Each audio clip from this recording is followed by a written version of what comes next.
बोलो एकादशी महात्म की जय। इसका एकादशी के माघ मास की शुक्ल पक्ष की एकादशी है, इसका नाम जया है।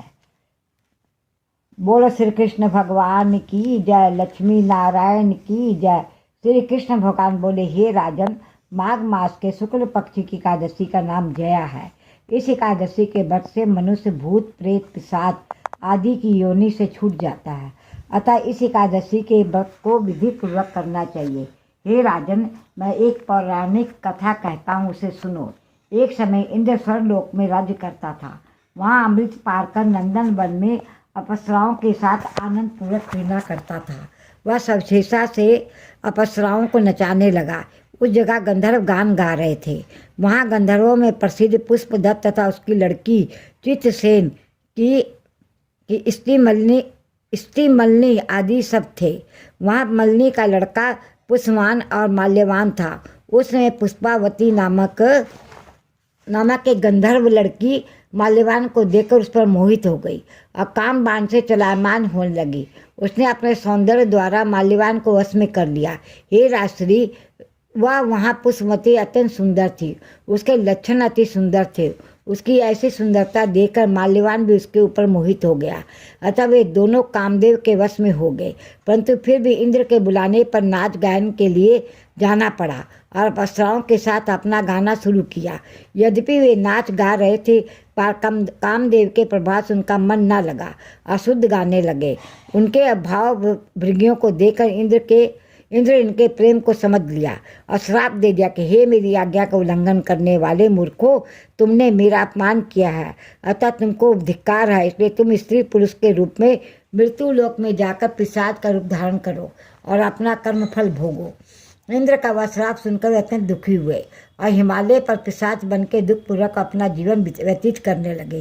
ये गंध रस स्पर्श आदि कुछ भी ज्ञान नहीं था। उस जगह महान दुख मिल रहे थे। रात दिन में उन्हें एक क्षण में निद्रा नहीं आती थी।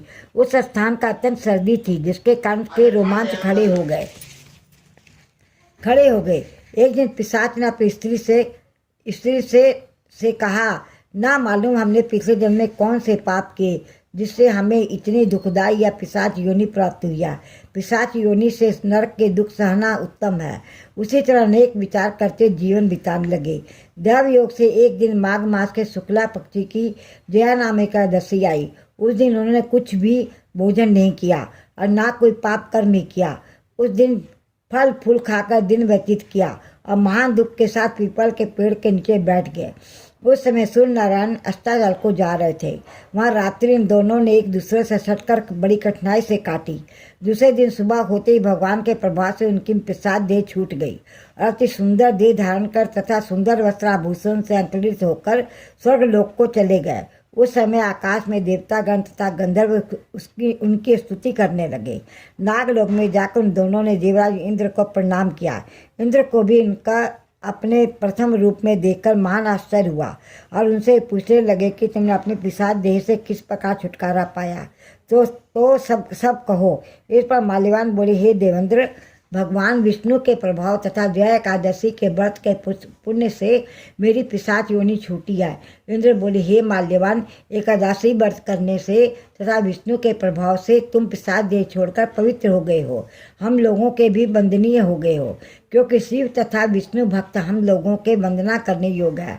अतः आप धन्य है। अतः तुम पुष्पावती के साथ विवाह करो। हे युधिष्ठिर, इस जया एकादशी का व्रत करने के से समस्त कुयोनि नष्ट हो जाती है। जिस मनुष्य ने इस एकादशी का व्रत किया, उसने मानो सब तप दान यज्ञ आदि किए हैं। जो मनुष्य भक्ति पूर्वक जया एकादशी का व्रत करते हैं, वह अवश्य शास्त्रों वर्ष तक स्वर्ग में निवास करते हैं। बोलो एकादशी महात्म की जय, लक्ष्मी नारायण की जय, राधा कृष्ण की जय।